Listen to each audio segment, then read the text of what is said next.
Hello everybody, Raven Knight here, coming at you with a map tour video. We haven't done one of these in a while, guys. There's been so much going on, and I just haven't had the time to really sit down and want to do one of these. But you know what? I thought about it. It's been a while. I'd like to do another map tour with you guys. So today we're going to be doing the Beachhead map, a Dominion map that is samurai-based. We're going to take a walk through the map, and we're going to talk about some stuff in it. Now, once again, I do want to stress this is not a history video. I'm not going to be here talking about all the historical accuracies or inaccuracies we see. I'm just going to basically take you on a tour of the map and show you what I see and notice and what I think about it, starting with the attacker entrance lane. So let's start by walking over here and taking a look at this entrance. Obviously, this looks a lot like the campaign when the Vikings first landed in the mire to attack. You can see these palisades set up to block ships from coming in, but it looks like some ships made it through anyway. You can actually see some of them breaking through the ship here, which is pretty gnarly, let's be real.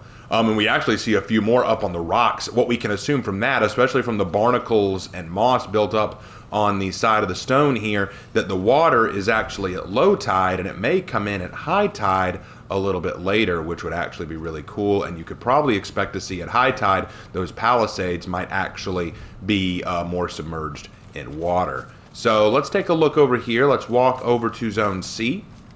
You see these broken down wooden planks that lead up to it. These could all be parts of ships that have been used, because you can see the way this looks like the skeleton of a ship. Possibly a ship just crashed up here and they tore through it and built upon it to make this.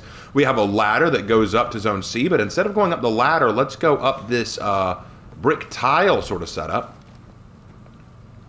We can see how it's broken through here. It could have been a trebuchet that broke through this, or some kind of explosion. We walk into the zone, and we notice a few things. Look at this cart here carrying stones, likely for the use of catapults or trebuchets.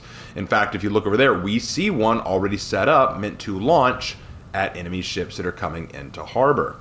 Pretty stinking cool. Although this one doesn't look like it is functional. It looks like it's been broken. So unfortunately, this one can no longer work. That is unfortunate. Let's walk around a little bit. You can see that up there are the bows for the trebuchet, which is kind of neat. Looks like they repair them over here.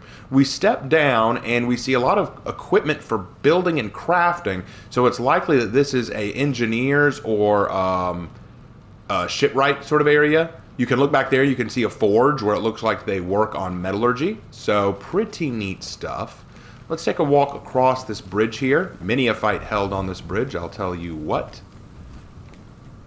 Not a lot to say about this. It's kind of funny. You see this door right there. If we go around over here, makes you wonder where that door leads, doesn't it? Probably deeper into the palace or into the fortress, I would guess. That would be my wager.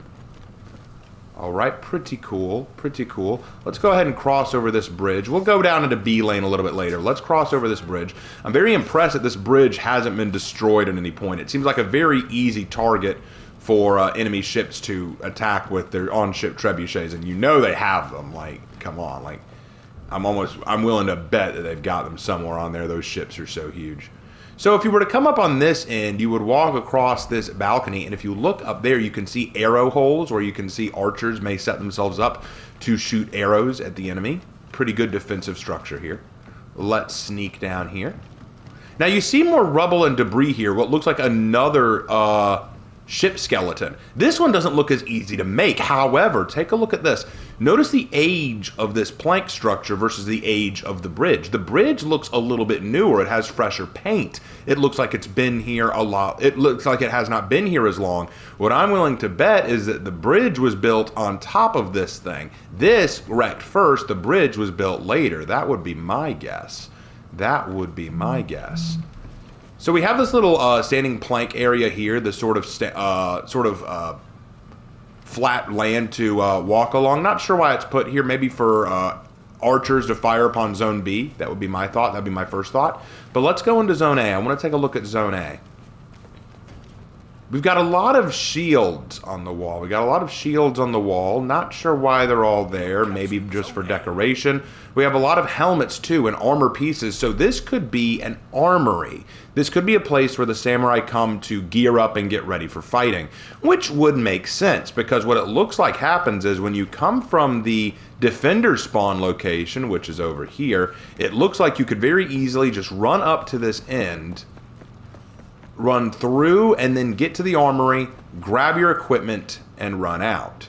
So that's what this looks like. Now, honestly, like I said, this isn't meant to be a history lesson, but the samurai probably wouldn't have just a bunch of armor sitting around like this. They probably come with their own in most cases, but I guess it depends on the era. Now, if you take a look at this, it looks like this is a blacksmith forge. It looks like they work on repairing and building weapons and armor here, so that is pretty nifty, pretty neat.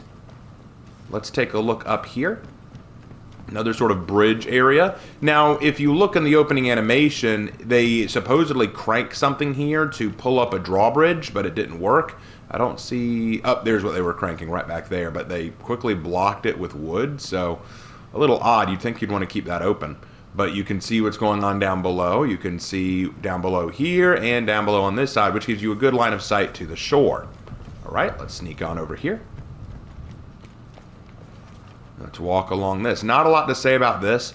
The burning stuff over here indicates that this torch, this lantern, was knocked over. But given the giant hole in the wall, I'd say another trebuchet shot hit it. Again, why I said that those ships probably have some. So we walk over here, see a lot of crates and boxes and a few more shields. What this looks like, this fortress looks like it was perfectly designed to hold off an assault. And you have armories and arrow shot locations specifically designed to defend very well against most enemy attackers. If you look over here, you see some dead soldiers. I'd say they're sleeping, but let's be honest, who sleeps like that? Who sleeps in their armor? They're dead people. They're all gone. They're history. We have some food reserves here. This looks like possibly the area where they'd keep their food or their leftovers, although I see some dead people in there too, so maybe not. Maybe they just put the dead people there because they didn't have a choice. Who knows? And finally, it looks like we have the entrance into the fortress itself. And if you look beyond, you can see a bunch of buildings.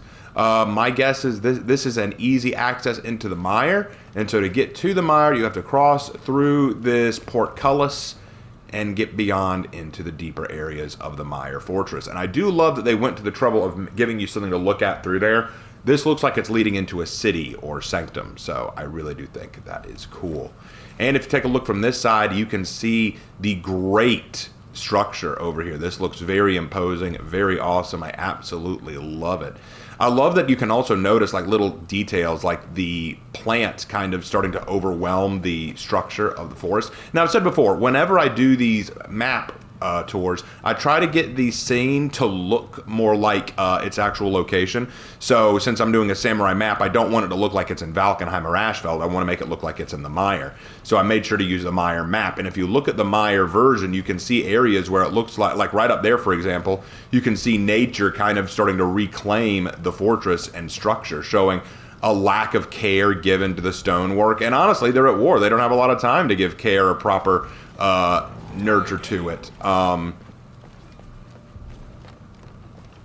So yeah, that was perfectly timed because I think I showed you everything that I possibly could. This was a very fun video. I love doing these with you guys. Can't wait to do the next one, and I will see you in my next video. Take care.